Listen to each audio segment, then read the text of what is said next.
this is part 2 tribute series.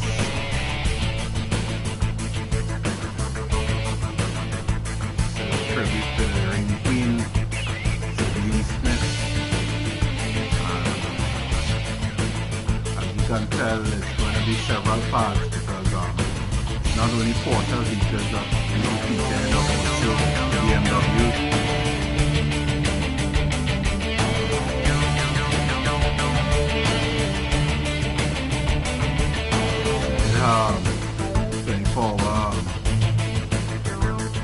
Victories in BMW cars, as well as she did a tourist taxi with BMW as well. Numerous cycles.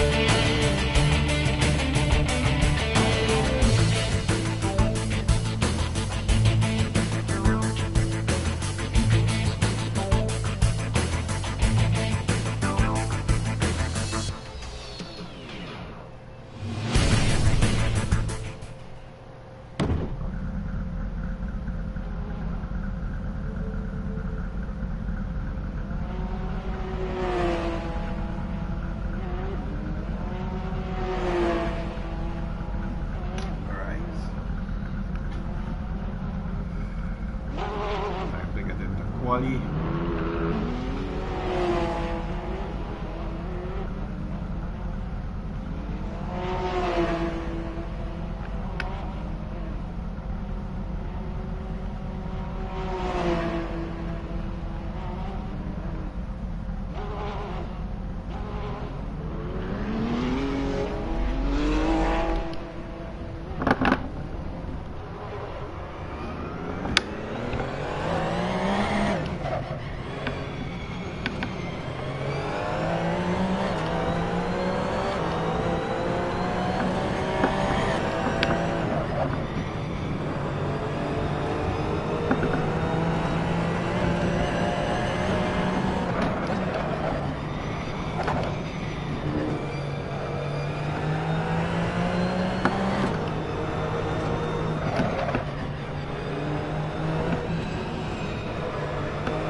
Damn. Let me think of that.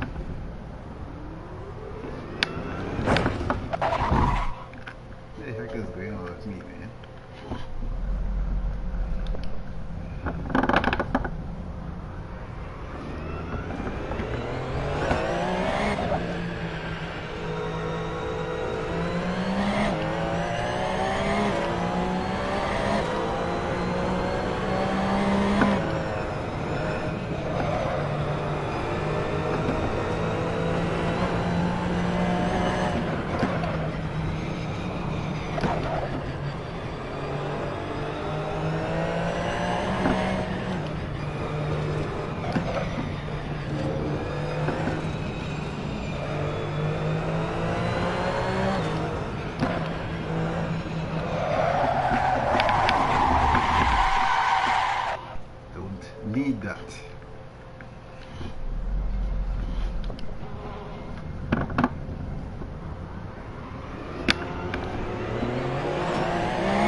Flying G.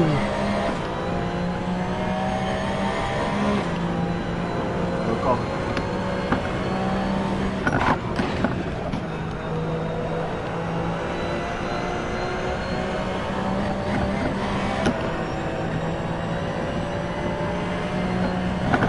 Respect for the tribute.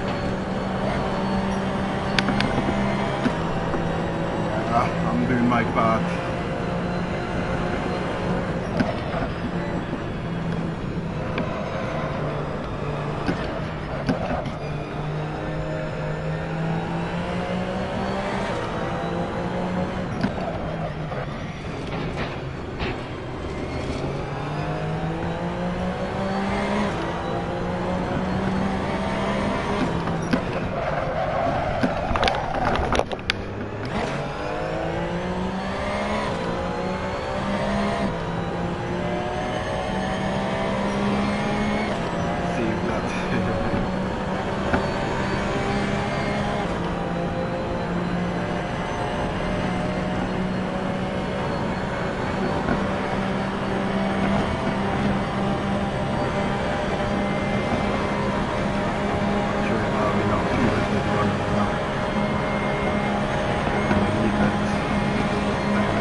I think I need to, that's 3 laps, I think I'll need to put in some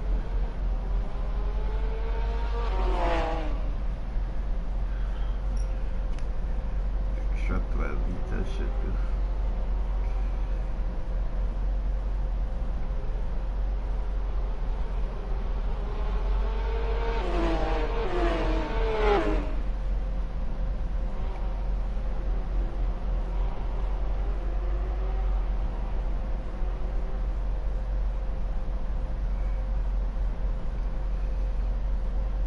I think I'm gonna put in an extra 15 meters. Just out of an abundance of caution. I'm new to this game, sort of, so Mic is not audible, mate.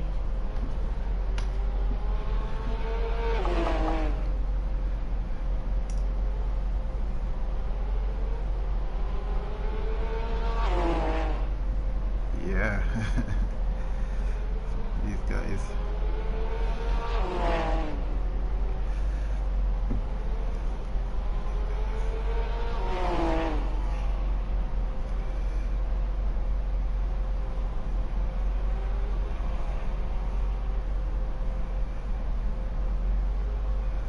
Oh, the mic.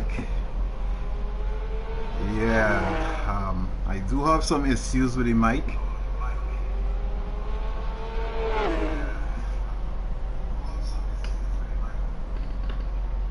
So,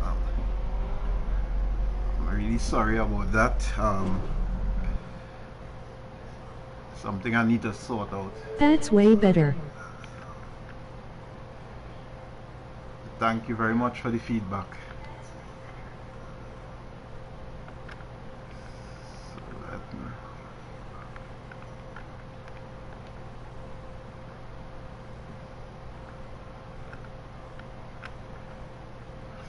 Let's try and see. That should work.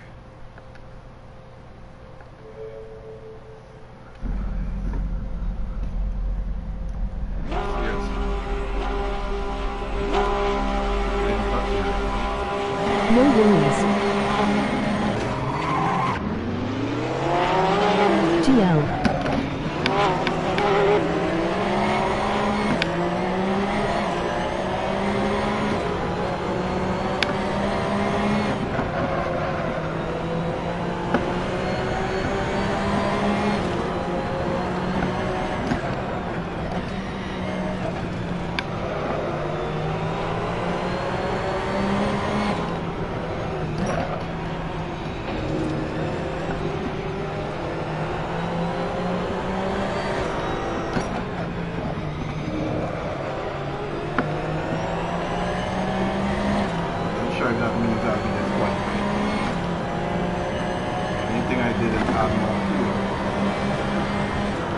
stuff here.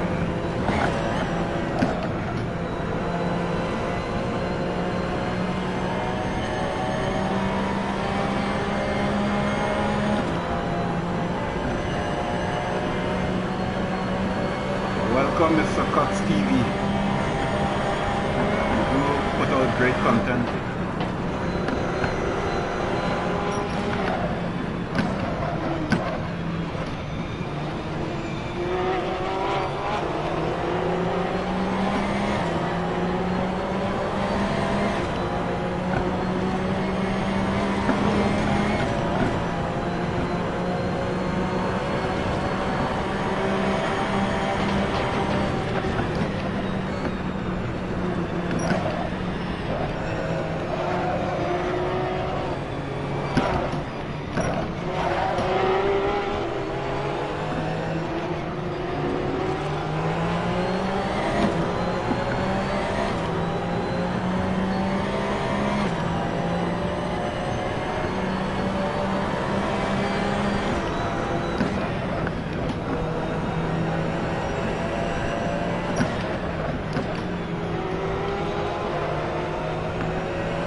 You are a surgeon, mate.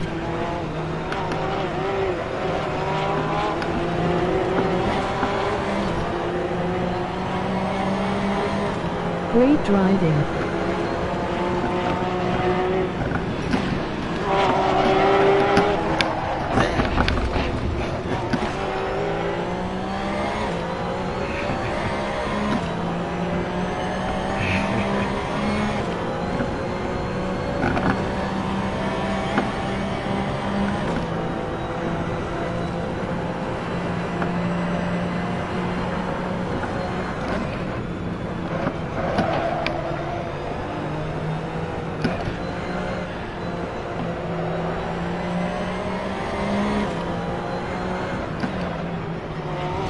All new driver error.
Mean to do that.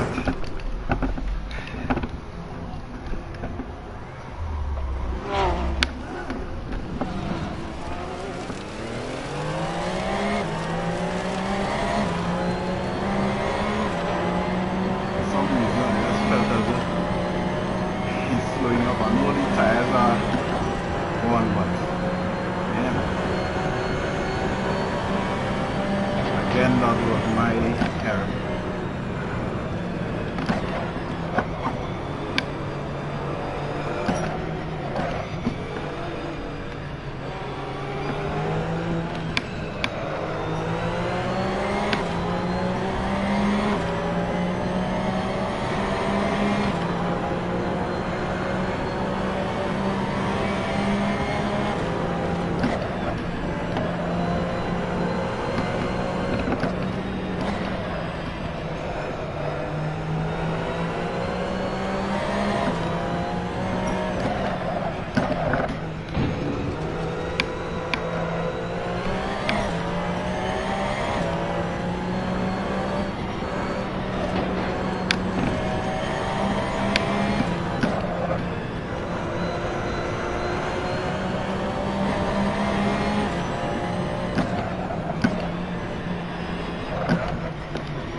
great race.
I think it was a lot of unforced errors.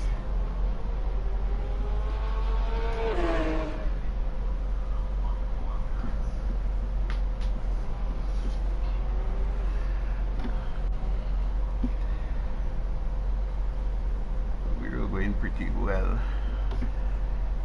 We lost a position of the start.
That does not mean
pretty awful, man.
be the end of it.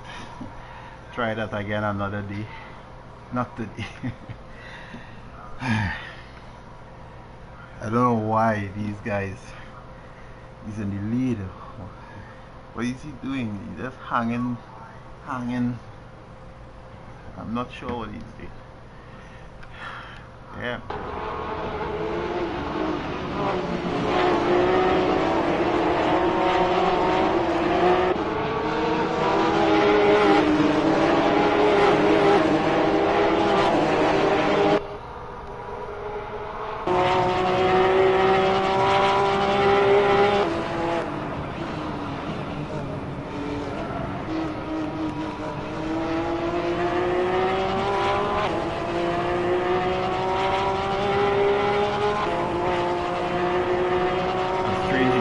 Don't have high amount of downforce, but they are GP3 cars.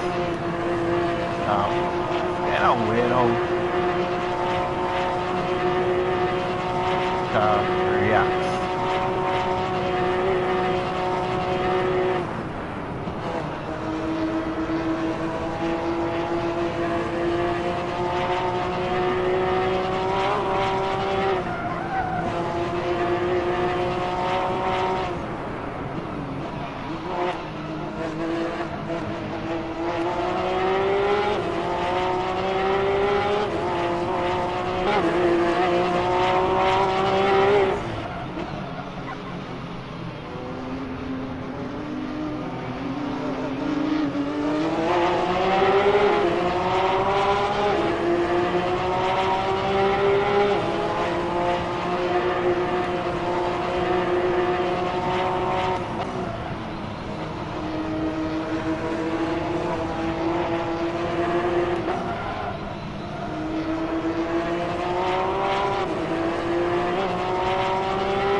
Just knew I was going to catch him at that point because they are really slow at that point, but aside from being slow, I mean,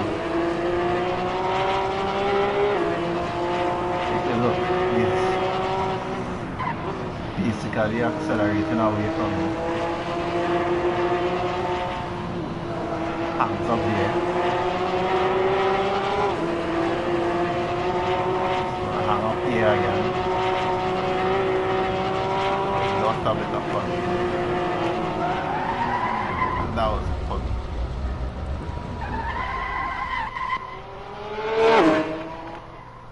That was it for me.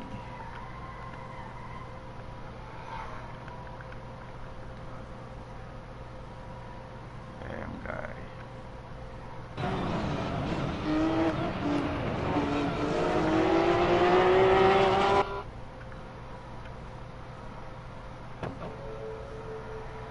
Oh yes, I'm gonna do this race again tomorrow when I'm not as tired as I am today. I was hoping that it would have been just a breeze. It wasn't. So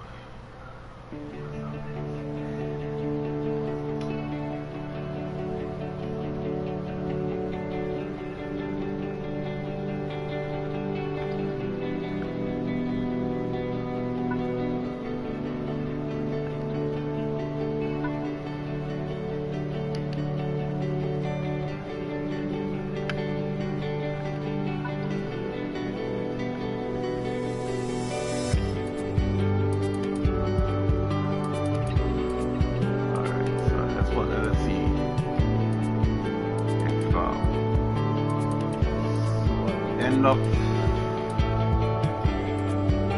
part 2, number 2, part B tomorrow. I'll be doing racing this Kunos Racing Livery Special Porsche 911 Carrera RSR 3.0, 330 brake horsepower, 850 kilograms in weight, 280 kilometers forward top speed, and the power to weight ratio is 2.57 kilograms per horsepower. Pretty dynamic figures, notwithstanding the age of the vehicle.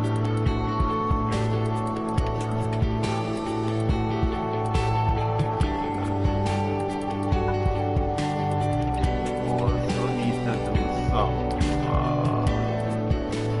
because she also she won her 224-hour races in BMW M3s. So we're going to be using this car here, this one.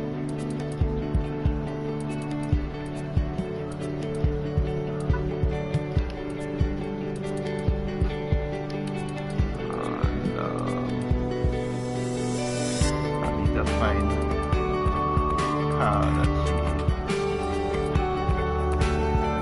maybe we'll use this car just to do some laps, because she also did on the North Cypher tourist route, she did some taxi service for tourists, and there are tourists who can testify to the thrilling experience. Some describe it as scary experience, but it was really a thrilling experience to get a tour of the ring, and I refer to her as the ring queen. So you get a tour of the ring by the queen herself. She's very knowledgeable about the circuit itself, and in all conditions, whether it's wet or dry, very knowledgeable about it.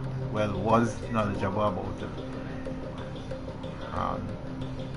And there I remember some very epic, in my mind, scenarios that during races where she overtook some guys. I think she took like 2 and 3 for the price of 1 in the space of 1 corner. You know, so she was really knowledgeable about the circuit, and she capitalized on that. I think she is one of the drivers I can safely say she don't just prep for a race, she also do research or did research on the competitors. So she kind of knew where to hit them, and you saw that in her racing. It was not just pure racing experience, it was a lot more that went into it. And I think it's something that I treasured about, and she would always be a very pleasant person on track. She would overtake you and give you the pump, you know, the pump fist. You know, and if you happen to overtake her, she gives you the thumbs up, but she'll catch you. She always had that sort of light character on the track, and I don't think there's anybody who can dispute that or argue that racing with her as a team or against her as a competitor was not truly an epic experience. Of course, for us males, well, my daughters are into racing, so for us males, one of the things that we tend to take is our own blows, meaning that you don't want to be beaten by a woman, but there are females who can do pretty devastating job on the track, whether it's karting or but so far we have not quite seen, although there have been some interest, but we have not quite seen anyone made it into Formula 1. Maybe in the next generation cars, I think the opportunity could come, because you're moving now into the new era in 2022. So who knows what the future brings. I think you could see it happening. But I know how dangerous females can be. As I said, I have two daughters who I mean, I taught my kids how to race, and I sat down and looked at my daughter decimate my son. And he's quick, he's very quick, you know, and I saw her literally decimate them, all because I could be better than you. And that was just it. She just believed that you can't be faster than me, and she went out. It was a time attack assessment that was being done, and she literally decimated them by about 5 seconds, and that was like out of the blue.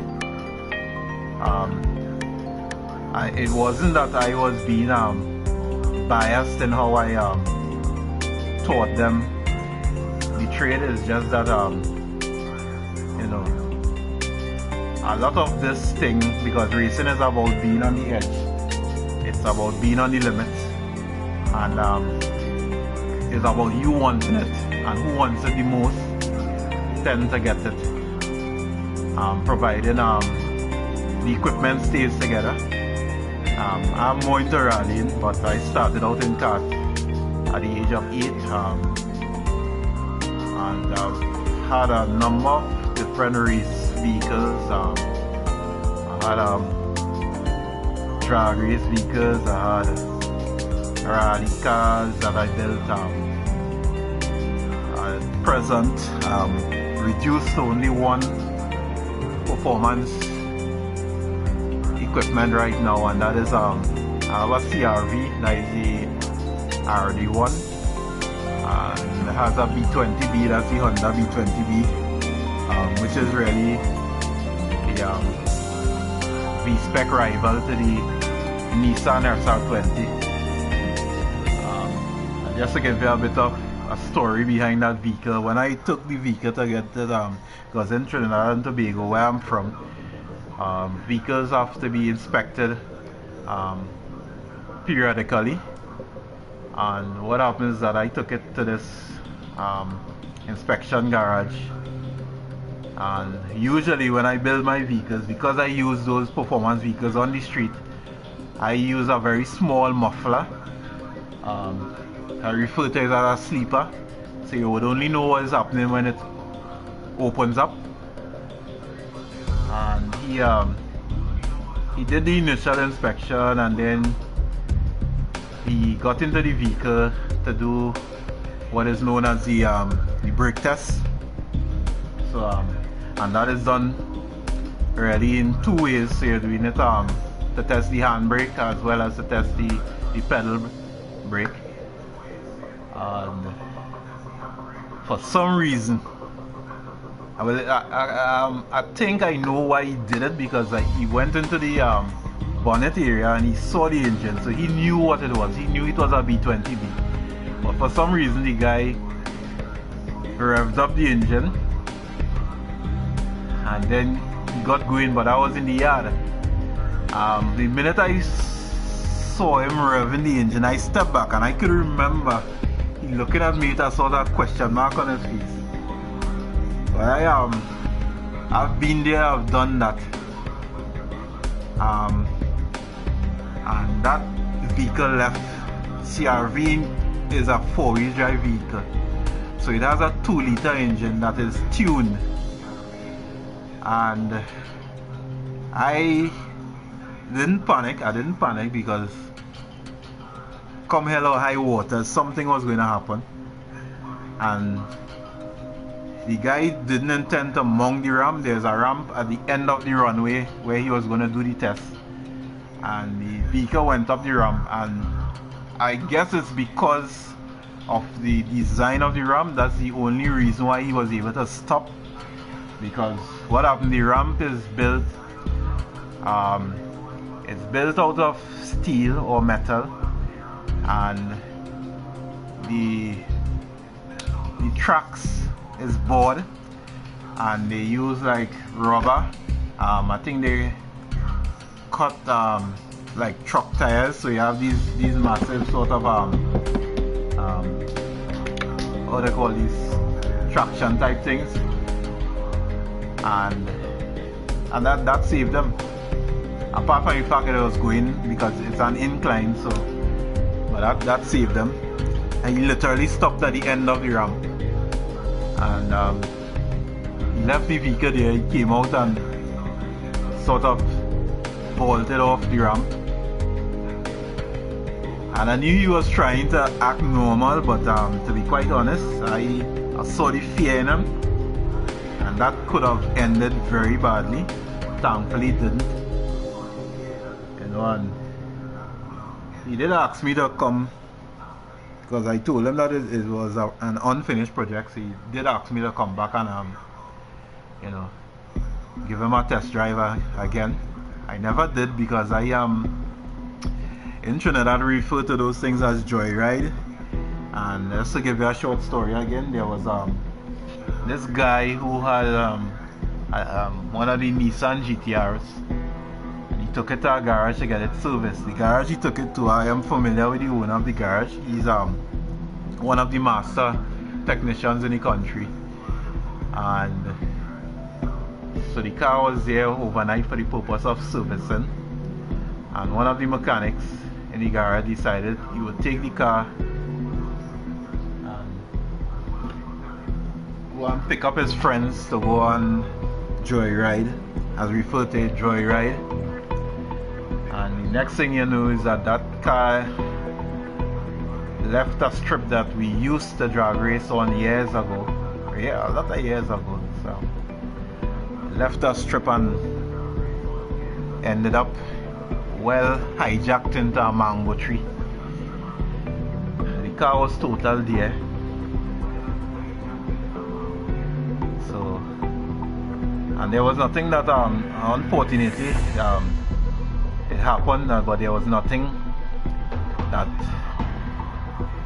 the owner could have done, or anybody could have done, because the owner of the garage nor the mechanic would ever be in a position to pay for that vehicle.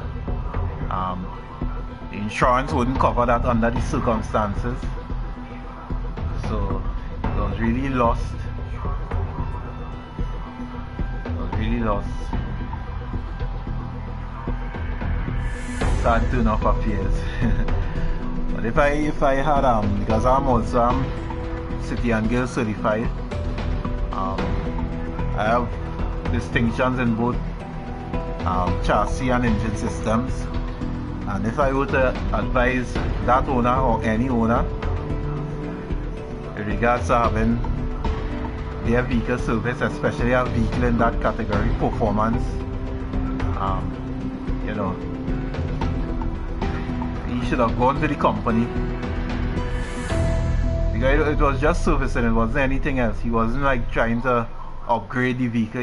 There wasn't anything, so there was no need. Although I understand he's seeking out and going to, because I know the master technician well, and he's someone he worked overseas. He worked in Japan for that matter, so he likely has that pedigree when it comes to Nissan GTRs and so on.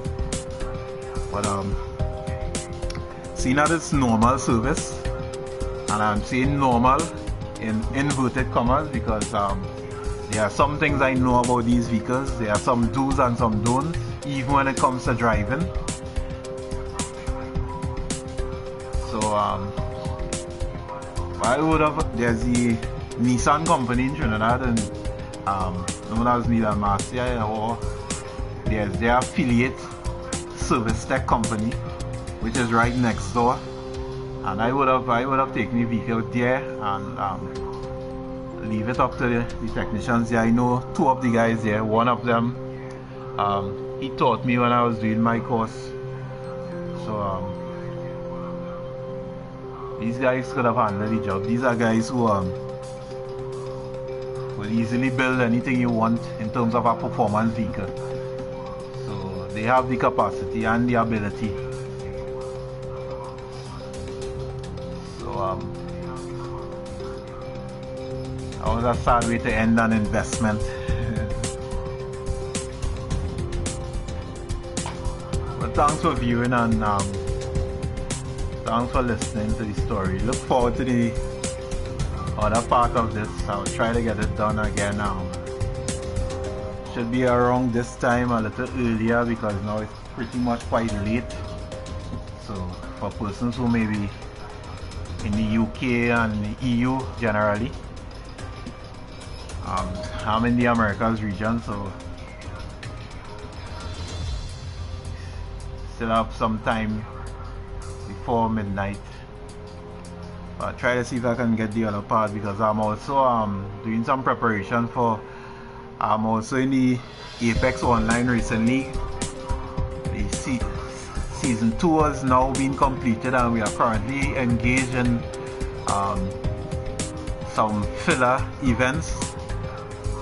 We had one such event last Friday, which is the Porsche Cup event, and that was at Nürburgring on Assetto Corsa competizione.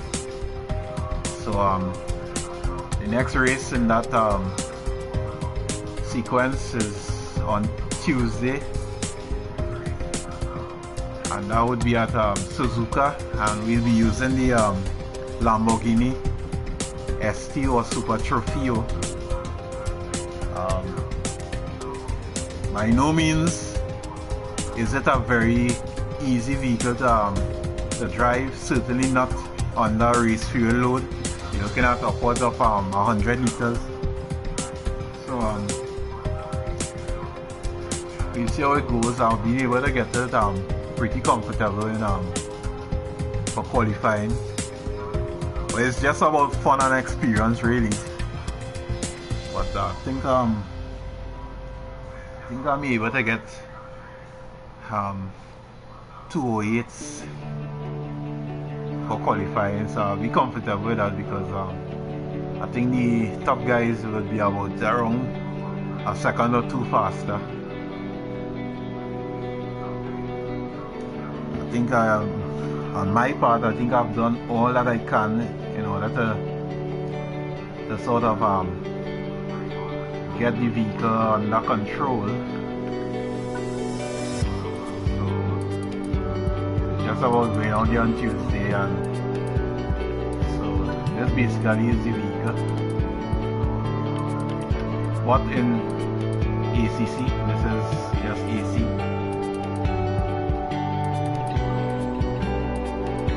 Basically it has the same specs. Basically this is a street vehicle with added aerodynamics. The engine performance has just been freed up a bit, so there are no restrictions per se. Still within certain limits, so you could still drive both track or street. But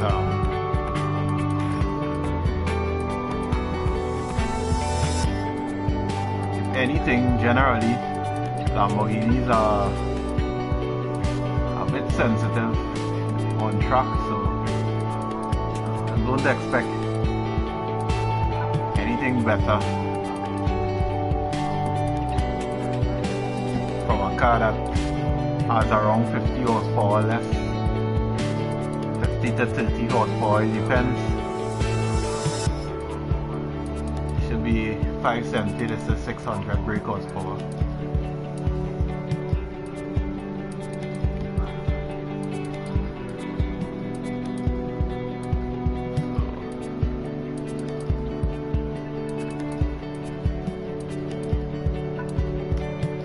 So I want to take some time to do a bit more of Assetto Corsa. I've really been trying to rest my hand, because I have a left hand where the ligaments and muscle is a bit damaged, so I'm using a sort of protective sleeve on the arm right now,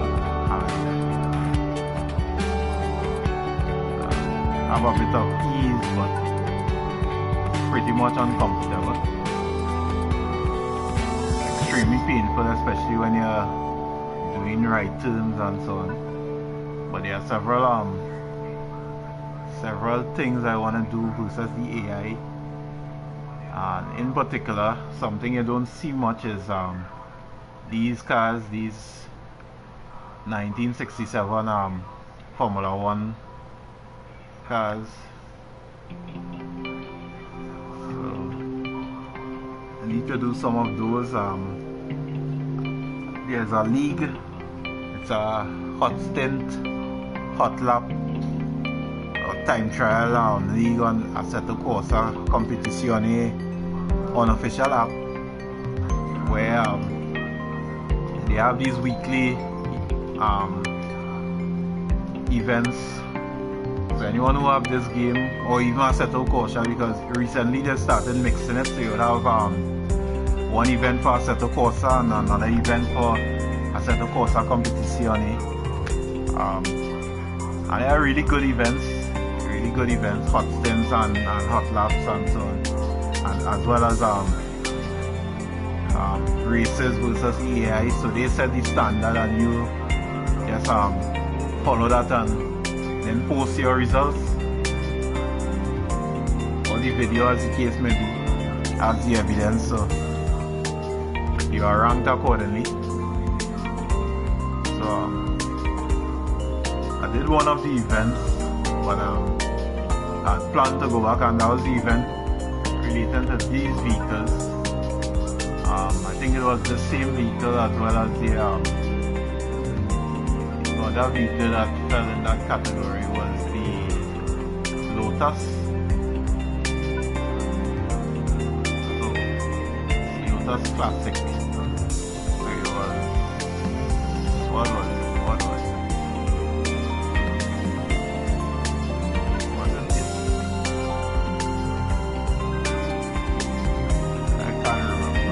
Have been this car,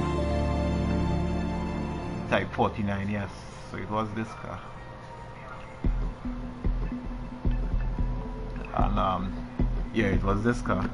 So it is truly an epic experience to drive these cars without traction control. Trust me, and if I tell you that it is an epic experience.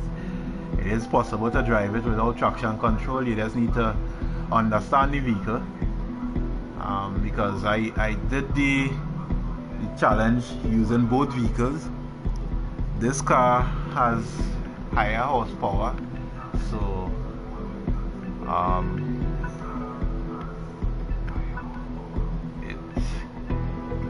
so you see 390 versus 410. However, 390 here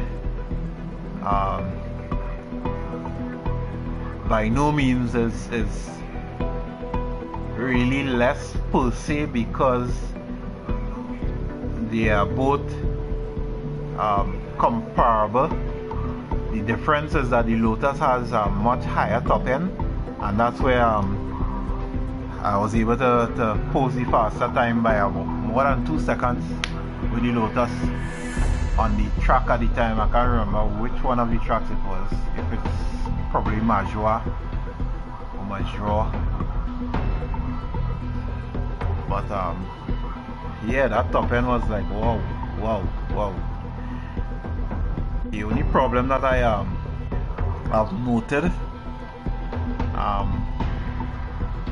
is that for some reason tires don't seem to last comparable with real life in Assetto Corsa. So if you notice, during the first race, well, the second race wasn't really completed, but during the first race, there was a point even with the other competitors that they started to see they were having problems with the tires.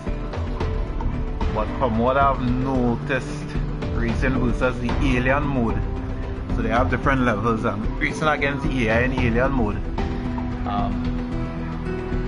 when you're looking at the replays and you're looking at what the leaders doing, in particular the leaders, not so much mid-pack, but mainly the leaders, you see a sort of driving style that could only mean one thing, that they preserving tires. So I think there is a problem with that tire life. It should not be, because all I did is 3-lap race here, and 3 laps. Medium tires should comfortably get you through 3 laps at the same pace.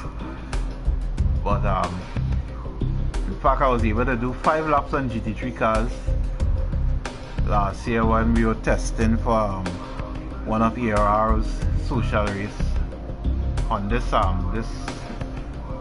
genre, Assetto Corsa. We were supposed to have done it would have amounted to about 12 laps of Nordschleife. But we had some difficulties in getting persons interested. But I prepared for the Nordschleife. All versions of the Nordschleife are really my favorite tracks.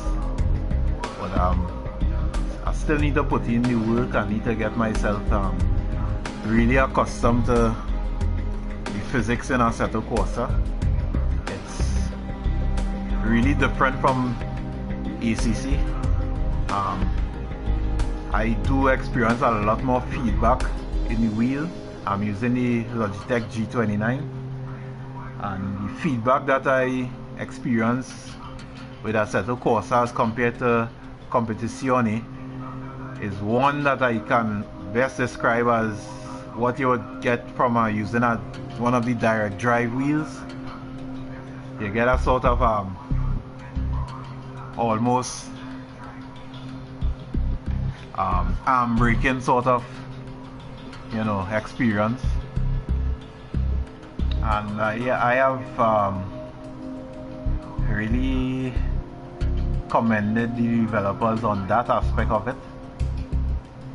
But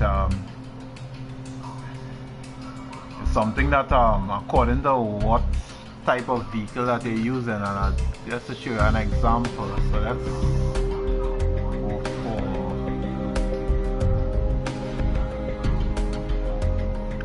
let's go back. So I did so you're going to like any one of the Formula 1 vehicles. I did that as a sort, I think I did it with the SF70H, and wow,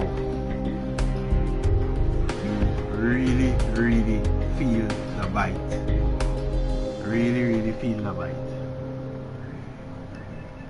So there's a lot of cars that I really need to get into, that this game gives you that opportunity.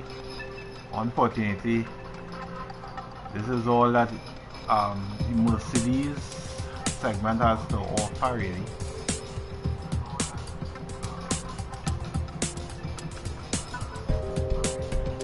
So you have Tatas, you have this Tatas Formula 1 vehicle.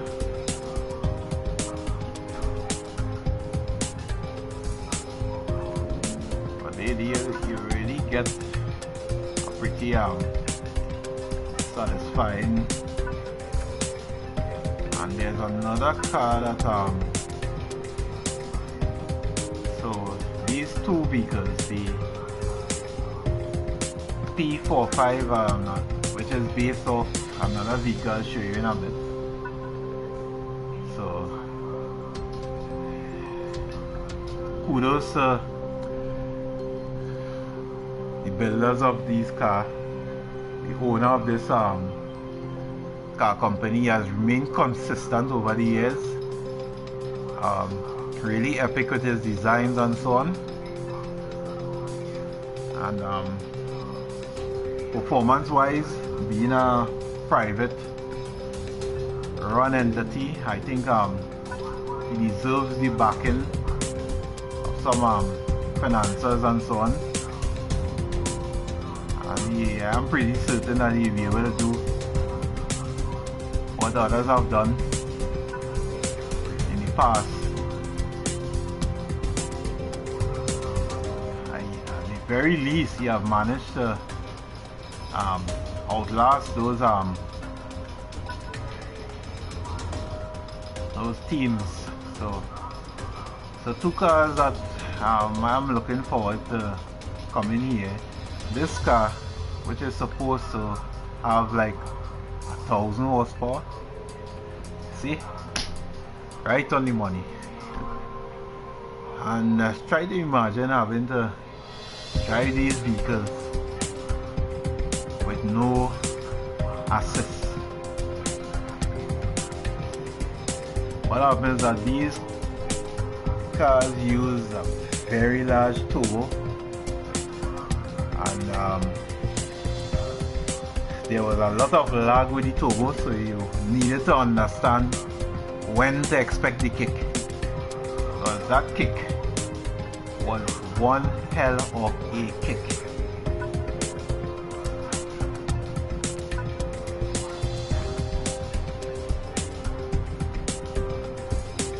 By comparison, you look at the lower profile vehicle, which is one of the entry level vehicles, 440 brake horsepower. But it's also a vehicle that you would find that it's very, very fast. Very fast.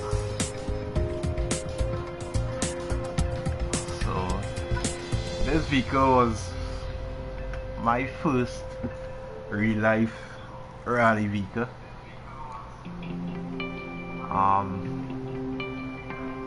It was the photo version of this vehicle, and I had that vehicle tuned with a Ford 2-liter engine. It had a 4-barrel Holley carburetor. That was matched onto an Offenhauser intake manifold. It was partially hooked up to an MSD ignition system.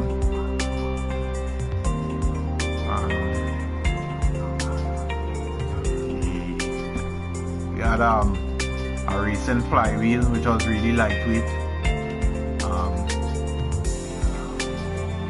Because it's rallying, we weren't allowed to use competition clutches, so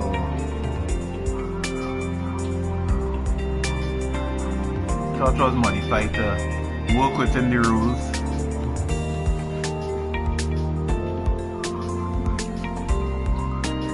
And we had a tilt-on pedal box, and yeah, old school thing. Really fast car. What we usually do with these old spec vehicles is that seeing that you are not allowed to really run like these GT3 type downforce wings and canards and so on, you compensate by sort of extending the fenders over the wheels or the wheel hubs. You extend it, and by doing that you add some downforce that way, and you also use a sort of wing that is within the rules on the trunk. It's referred to as a slipper because it's just a very thin strip that really is not very effective, but it works, especially when you're gonna have instances when you're the car, because these cars like all rally cars would go airborne, and that slip is gonna help you stabilize in the air. if you test the car with it and without it, you would definitely feel a difference. So it helps, and that's the purpose of it really. So it's carefully, it may look as though it's just something that's just added there, but it's something that is carefully and scientifically engineered to serve a purpose.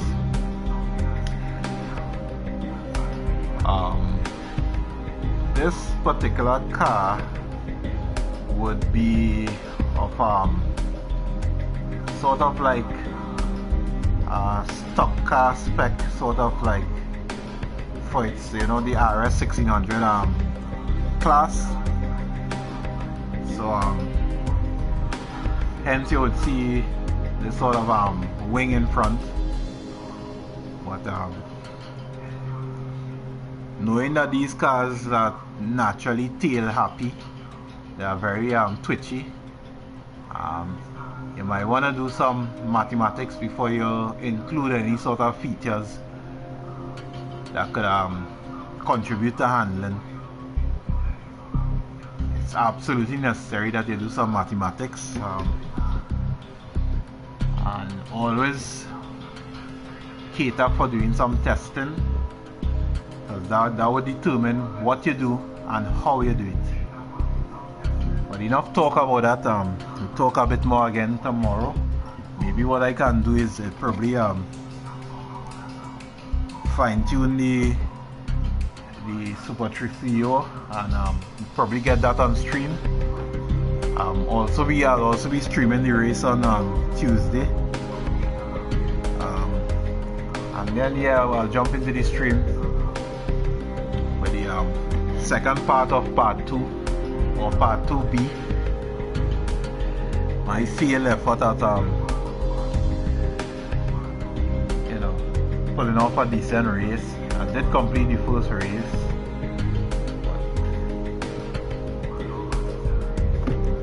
Had some incidents and had a much better start in the restart, but that too ended in the same sector where I had the first incident, or multiple incidents in that area. So what I need to do is sort of stop measuring my experience and start considering the drivers ahead and their abilities, because I think that's what caught me out. If anything, what I'm basically racing the vehicles, all the vehicles that you'll see me racing for now on Assetto Corsa is going to be pretty much stock. But what I'm going to do tomorrow is something that I haven't really done. I need to know fuel consumption rate, so I put more or less the exact fuel load. So once I've set up that, then I'll be ready to stream. So for some reason, I initially during the qualifying, I thought that I tried to assess it based on that, but I think my maths was clearly wrong. And but there's also some bug or glitch in the game, something that indicated that the ride height was invalid. In the end, it felt like that, especially in certain areas, because you'll notice that I avoided certain curves. There were others that I used, but I avoided certain curves. And there were places when I felt you could actually hear the car when it bottomed out. So I think that extra 15, then it's just 15 meters, but it makes a difference when you see racing is done as per specs, and every little thing counts. So it goes as far as even the driver himself or herself, so their weight is a contributing factor. So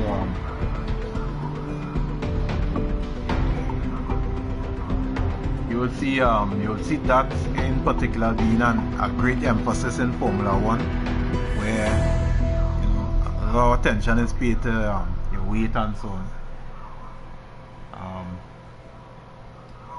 It's only in rallying where it is something of an issue, but it's not that much of an issue. I can tell you that it is something of an issue because rallying is my thing in real life as well as in gaming. If you notice, a lot of rally drivers, their co-driver is usually shorter than they are, usually weighing less, but over time, and because sometimes you get comfortable with routine and lifestyle, the driver himself maintains training a lot. Drivers really, a lot of drivers really stick it out there with the training routine and so on, whether or not they are actually competitive, but they stick it out with the training routine. But the co-drivers or the navigators are the ones sometimes they tend to lapse a bit with training, and as a consequence they gain weight, and sometimes they lose their seat because of that. You go through all the years and you will see instances when a co-driver is swapped in rallying is for one or two reasons. The first one we refer to it as irreconcilable differences, and that refers to a navigator or co-driver who consistently makes errors when it comes to the pace notes. Becomes a great issue when these errors result in a DNC, or a did not complete, or a DNF, or did not finish. So it's something that that oftentimes, and it has led to, I remember I wouldn't call his name, but he's a very popular, he's a legend. He raced alongside one of our epic rally drivers. He's now deceased. And again, their relationship started to become way past the boiled over point. They did shelve the differences some years after and prove that when you are more in a relaxed atmosphere, things work better. And I would always remember another instance when a rally driver lost his job. He was actually blamed. It was a fact that he did put on weight, but he was actually blamed for something that was really and should have been attributed to the driver. It's something I detected, and at my level I usually try to communicate with like team principals and so on, and I knew the eyes were on the navigator or co-driver. But the issue was really with that particular rally driver. He was a former champion, but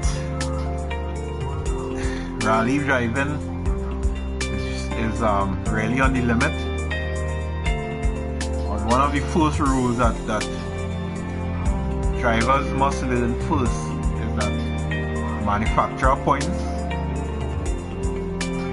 oftentimes lead to drivers' championship. So it's not all out because you just want to win and then you fail because of an incident or accident, and everybody loses as a consequence. I think Tanak learned that early.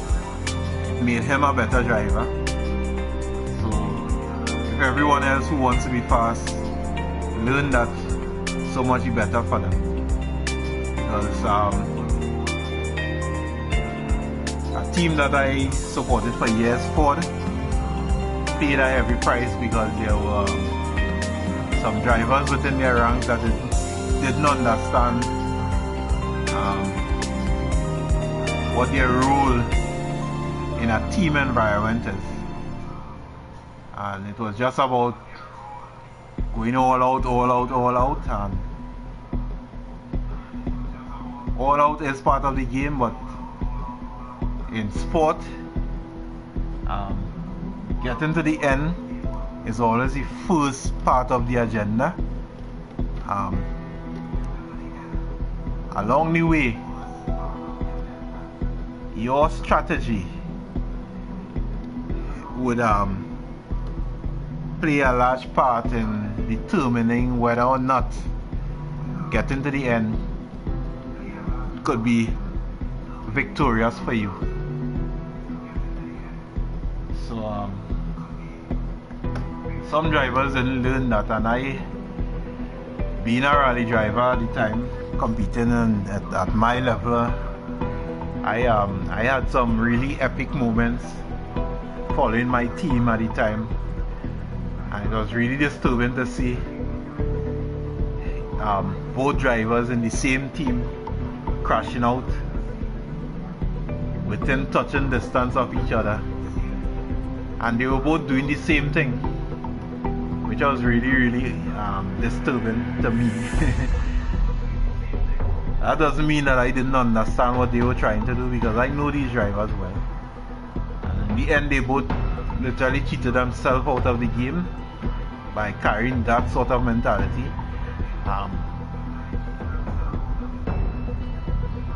And one of the errors the more experienced one of the two made at one point when he was in the privateer ranks is that he started to like compare himself with a team that had factory support, and that is one thing you don't do. You can't do that. You can't do that. It doesn't matter how much of a better driver you think you are. The fact remains that and the facts, there were empirical data there to show that you were not the better driver, right? So don't make the comparison. What you needed to do at the time was do some self-assessment and try to work out, because everybody can improve. And what he needed to do is stop and learn from others, because others were doing it before he came along, and he raced against those persons in the twilight of their career, so he knew who they were and he should have learned from them, you know. But all or nothing is not the game. So those vehicles are very costly, so it really can't be all or nothing.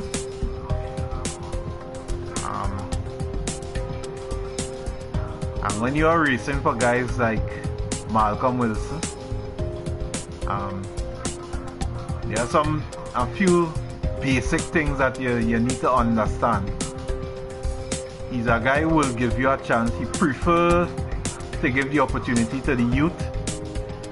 But I have had a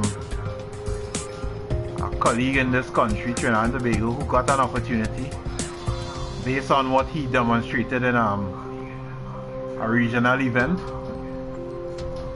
He got that opportunity, and I probably should have met with him and spoken to him before he left to go to Spain, to explain to him what an opportunity for Malcolm Wilson is about. When Malcolm Wilson gives you an opportunity to race under his supervision, you're expected to do one thing, and that is demonstrate what he recognized in you, and that is speed. So at some point you need to put in some top 6 stage times, and if possible get a podium if possible. But top 6 stage times is one thing that you get to the end, most importantly, but he needs some every single day So if it's a 3-day event, which is what we have these days, Fridays, Saturdays and Sundays, we no longer have 4-day events. So 4-day events where you used to start on a Thursday night and then you run for Friday during the day, Saturday during the day, and you'll finish Sunday morning. So we no longer have those 4-day events. And we no longer have the 6-day events that used to happen during the Group B era.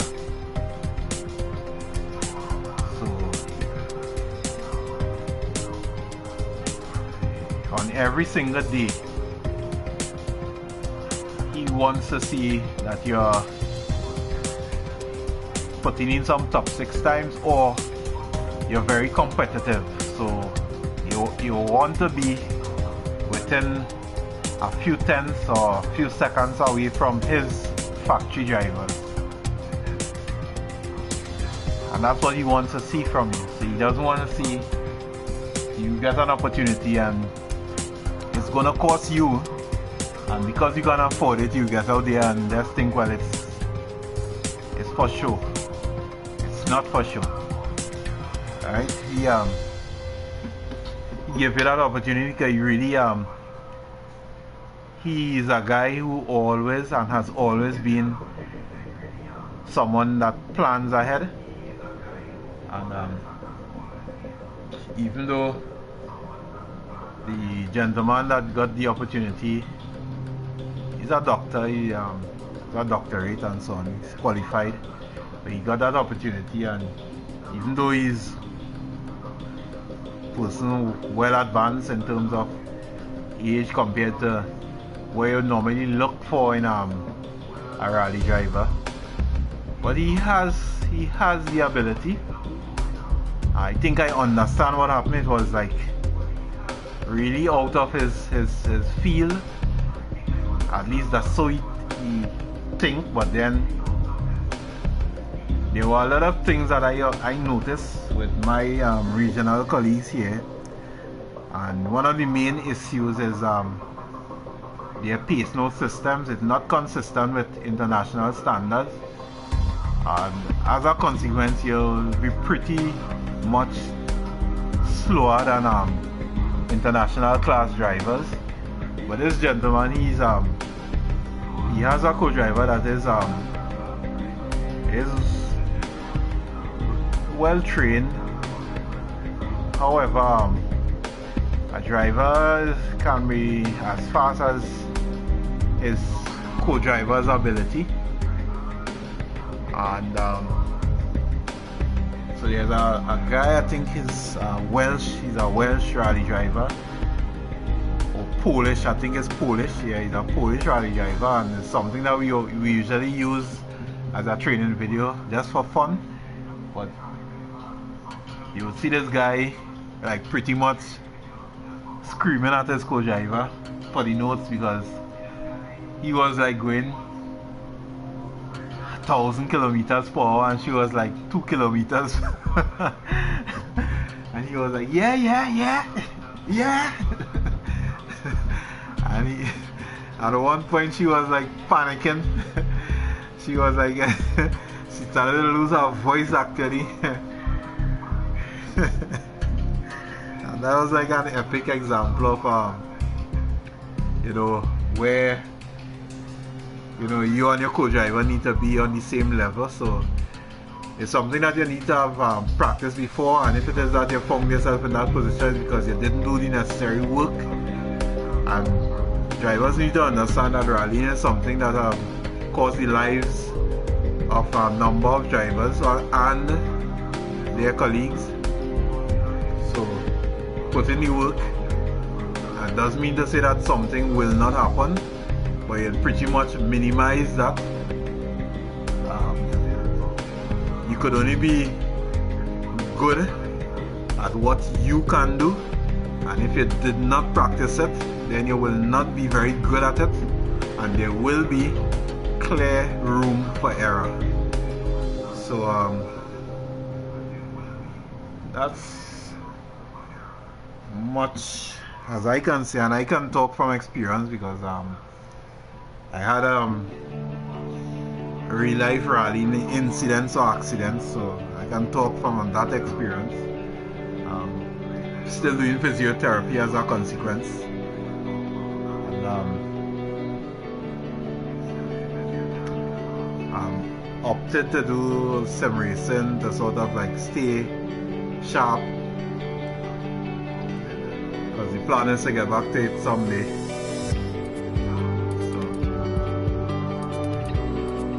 but along the way, December last year, I managed to get another injury again. So working on getting that back to normal. It's a bit better, but because it's ligament and muscle issue, that is really really troubling to deal with. But on a daily basis, I must do the physiotherapy in order to enhance the ability to, get back on track, so to speak.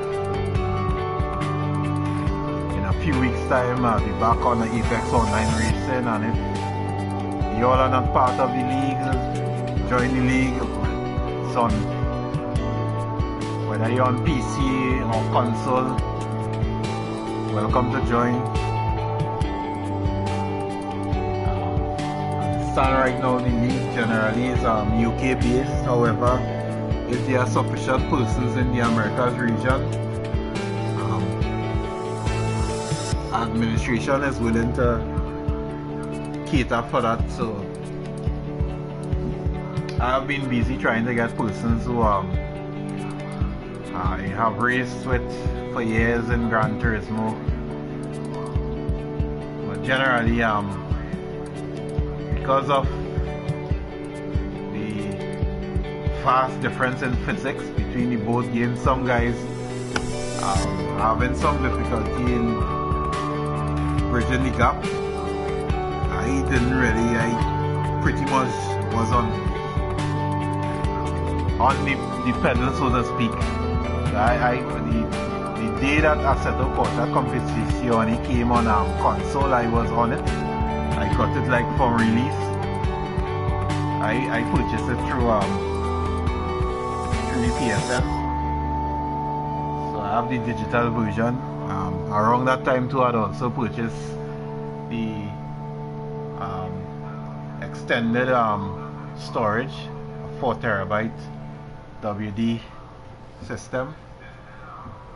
So and I'd done that because of my understanding of console and what I knew Assetto Corsa competition, because up till that point we've been limited to looking at what the PC guys were doing. So we knew what we were expecting, and because of what I understood and the limitations with console, I had never purchased Assetto Corsa itself. I looked at other guys like Tijni and so on. They did a couple segments with it, but I think in general everyone pointed to an issue that is really related to the limitations of console, and that is the visual effects and so on. So I tried to sort of deal with that by transferring all of my games onto the external storage. But that didn't help. When the game launched, it came with a lot of lagging issues, and the lags are still there. And I've done a lot. I did something recently, and I would say it on air, so it might work for others. It worked for me in that I was able to significantly reduce the lag over the last few days, and that is last week Thursday till now. I went into my library and I deleted a lot of replays and so on that I had saved, and that has done a lot. So there is still some lagging, but it has sort of reduced the duration of the lags. So you'll get these sort of not spiky lags, you'll get these sort of jolting lags, and you would lag at one point and then the lag would end with you at another point. And unfortunately these lags occur just as you are about to get into a brake zone, and by the time you emerge from that lag, you're on the wall in a barrier or in some gravel trap or something. You'll be lucky if you're not into another competitor. It usually hits me in one of the brake zones, and there are some tracks where it's worse than others, like Spa is a track that even on PC I think Spa has some serious lag issues.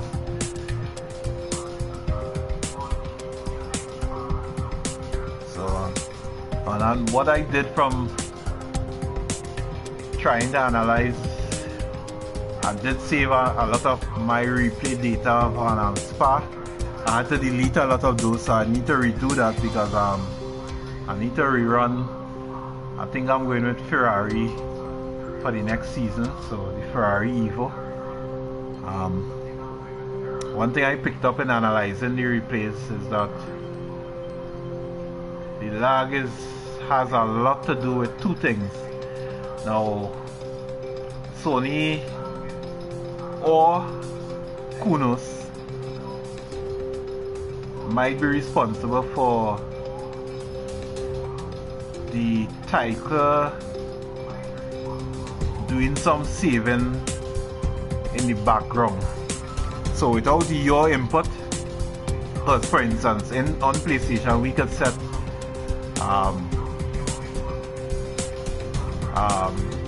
PSN recording from like what 30 seconds to 60 minutes, and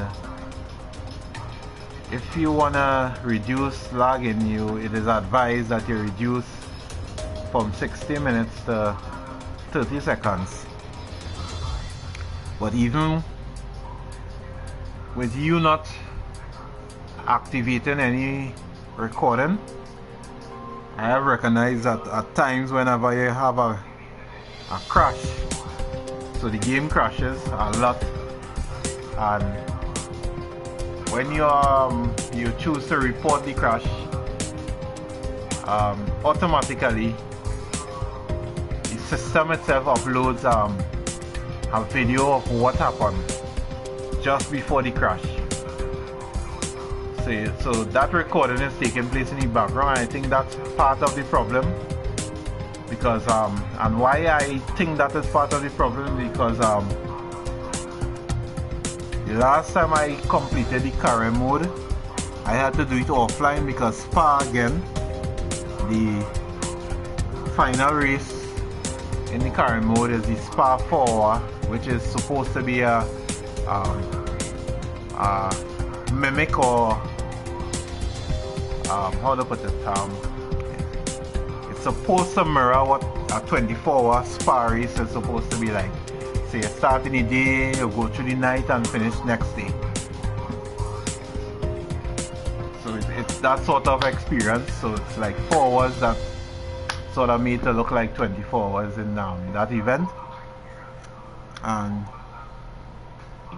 even until recently, I think persons were still complaining, and I've been able to share with them that I was only able to complete that event by doing it offline. Once you do it online, you're likely to crash, and unfortunately you're going to crash after the 4 hours is completed, unfortunately. So I crashed out, I think maybe about 3 times, and on each occasion it was after the 4 hours completed. Sometimes just as they cross the line, other times It crash if you try to, you know, you just, cause 4 hours of racing, and you just try to relax a bit, you know, the game itself goes into replay, you crash. And I think on one instant you crash just about a meter before the finish line. It was that bad. And that final occasion though, I think I almost threw the system out the window, to be quite honest. I was pretty angry. But I did expect that to happen because the lagging incidents was really awful during that session, very awful compared to the other occasion. So I was already very annoyed during that entire race, and then to have it crash out just a meter before the finish line was pretty much unacceptable. And I think I damaged the 29 wheel because I think I smashed my fist into it, so I damaged the wheel. I've since had to repair it. So I think I do it offline. I think offline mode I haven't heard anybody complain about crashing offline. All the complaints about crashes is experienced online. So even on Assetto Corsa at one point, so I think I don't know if the update that they had put out dealt with that, but both games you would experience crashing, like how I'm just here chatting. Game would have already crashed already. Since the update on ACC, I don't know, somehow that fixed this game, so we don't no longer have any crash here again.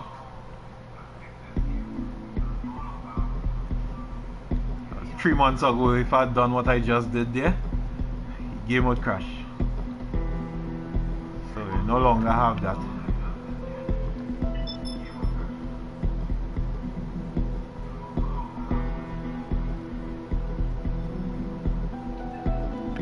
No longer have that there.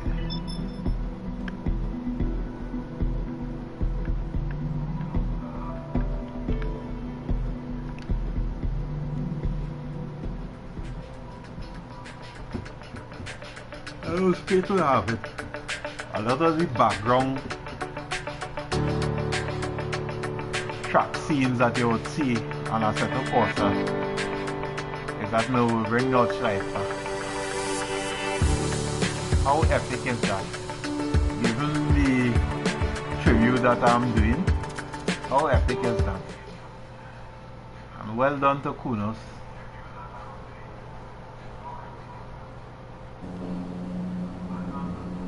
So this was the first time, was it the first? No, it was not the first. This is like the third vehicle I used when I purchased Assetto Corsa Ultimate Edition. I did that in September last year.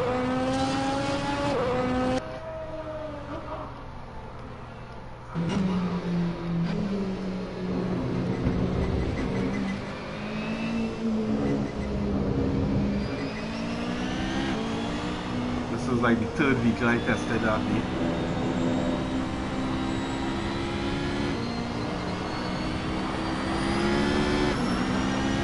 I think the first vehicle I went for was the old Mercedes-Benz DTM Racer. I think I then did the Mercedes GT3. I can't remember, it may have been the SLS. Not the AMG, and then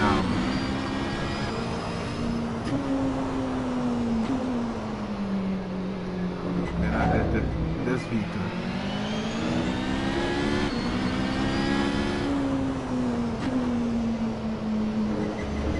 Under normal circumstances, by now I would have driven every single vehicle between September now, every vehicle in the game already. But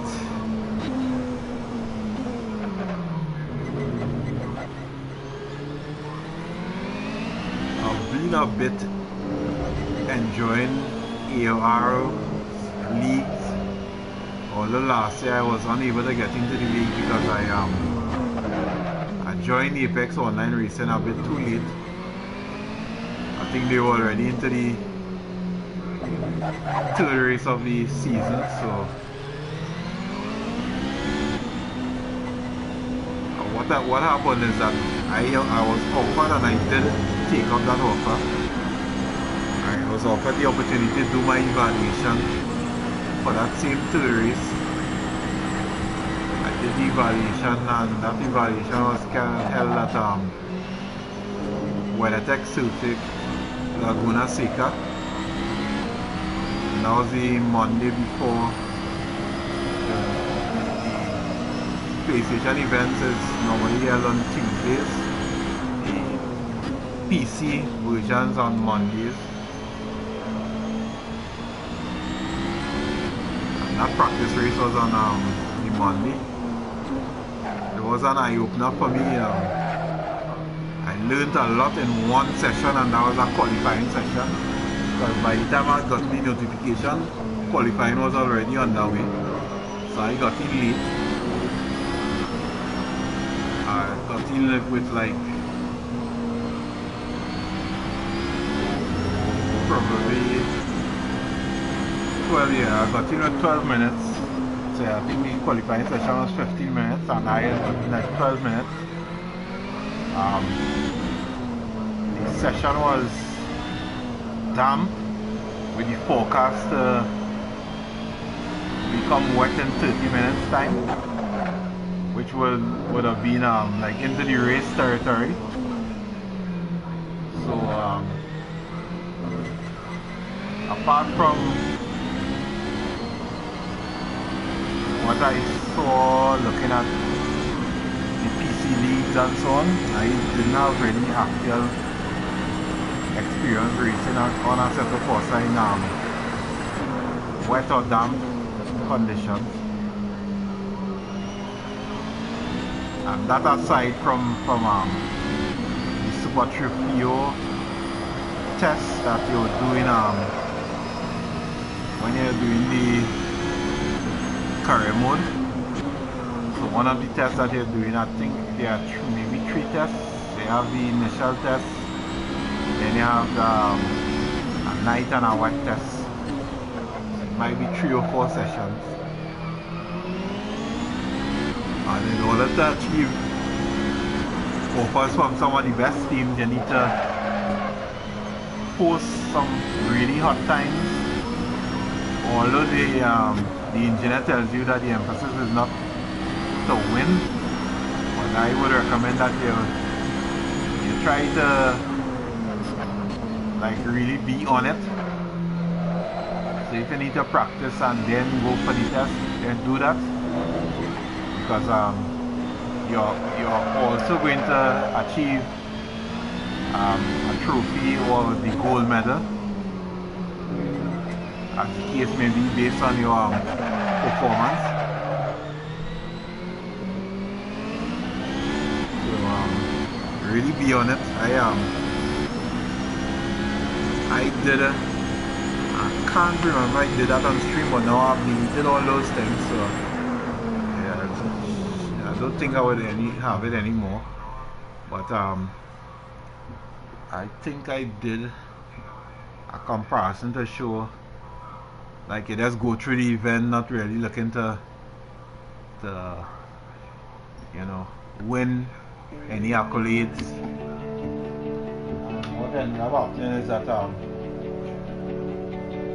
teams that you're being offered drives as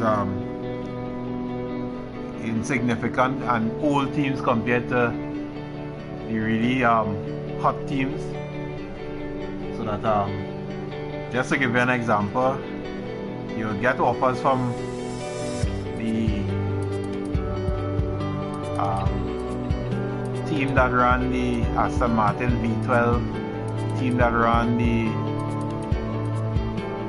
Jaguar, and that's the 2012 Jaguar, the team that ran the 2015 Bentley, the first generation NSX not the Evo, the first generation, the really progressive one, like really progressive. But however, because I sort of love Hondas and have some experience with tuning and so on, I did use the Honda for the career mode, and I also used the Lexus at the same time in the championship mode. So I used the two Japanese vehicles.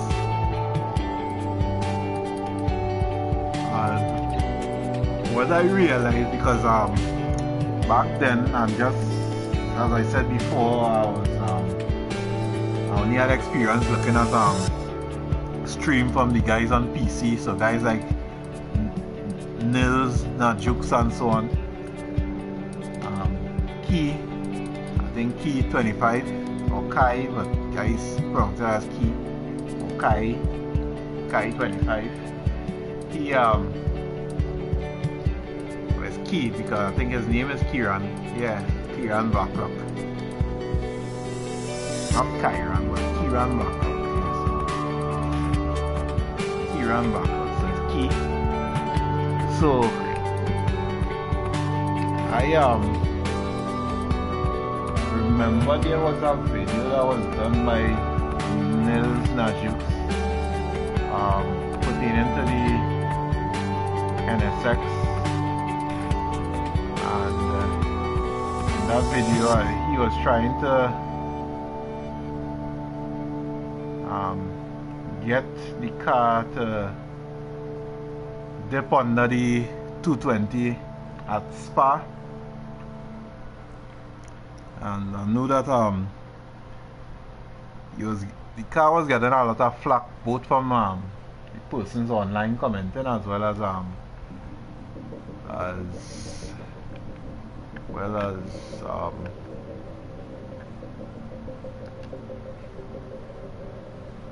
Mills himself. But what happens that from paying attention to what I was hearing, I realized that the car was behaving as again, I'm familiar with performance and so on, and you know when you have a large turbo and a small engine, right? So we got the crash